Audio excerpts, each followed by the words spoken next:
kar zadeva ocene, da so rezultati slabi in razmere zaskrbljujoče, moram reči, da je to naša ocena tudi takšna. Kar zadeva pa njegovih ravnanj, so pa v okviru kompetenc in odgovornosti, ki jih ima vlada in seveda ta moment, kaj drugega o tem ne morem reči. Prosim.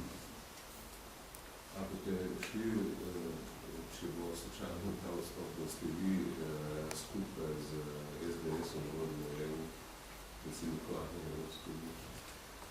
Iz tega vprašanja ne razumem, iz tega, ker se ve dobro, da predsedovanje EU lahko vodi vlada in ljudje v vladi.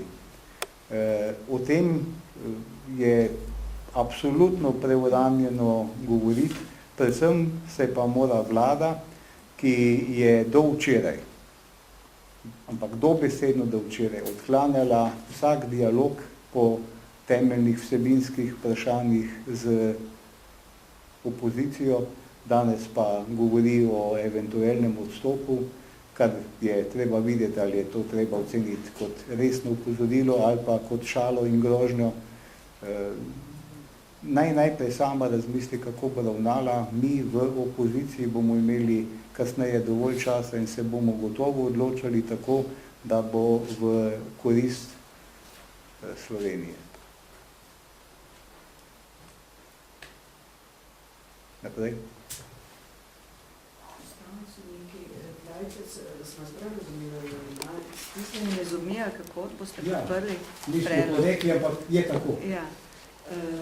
Kaj je problematično? Da v bistvu že v prvem krogu, ko je zbiral, da so bili pomisleki, ali je to pravi profil kandidatov, zdaj je pa v bistvu šel še eno raven nižje, oziroma manj znane, bom rekla, kandidate.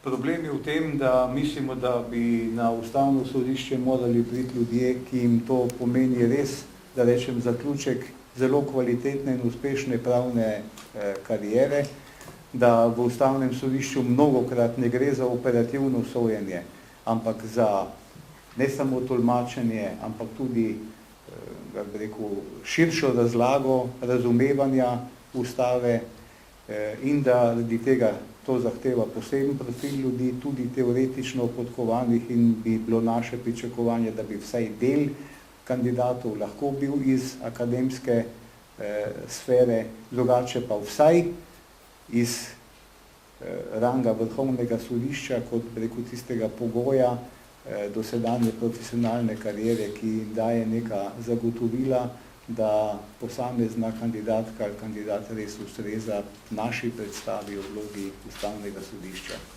Ampak hkrati smo povedali, da ob teh ugotovitvah nam dopolnjevanje ali pa novi razpisi ne pomenijo dovolj, če bo najprej vzdušje v državnem zboru takšno, kot je, ker se v kadrih razpravlja neodgovorno, ker se v njih neodgovorno tudi glasuje, ker koalicija ni pripravljena podpreti nikogar, ki ni po njihovi politični meri, in drugi sklop vprašanj, dokler bodo razmere takšne, na katere nas opozarjajo in predsednik Vrhovnega sodišča in predsednik Ustavnega sodišča, ko pravzaprav ni materialnega interesa in pogojev za to, da bi se razen sodnikov odločali za mesto ustavnega sodnika, saj vsi, ki se ukvarjajo z delom v akademski sferi, imajo poleg svojega rednega dela bistveno več možnosti za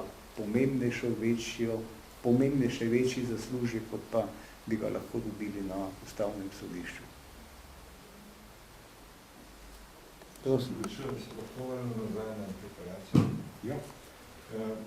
Rekli ste, da ne boste podpisali predloga na interpelacijo. Ali to pomeni, da če bo tako tema vložena, boste sodelovali v razpravi in boste glasovali za razrešitev ministra? Ja, če bo interpelacija vložena, bomo sodelovali v razpravi, in če bo dan predlog, da se glasuje o razrešnici ministru, bomo glasovali za to, da se minister razreši.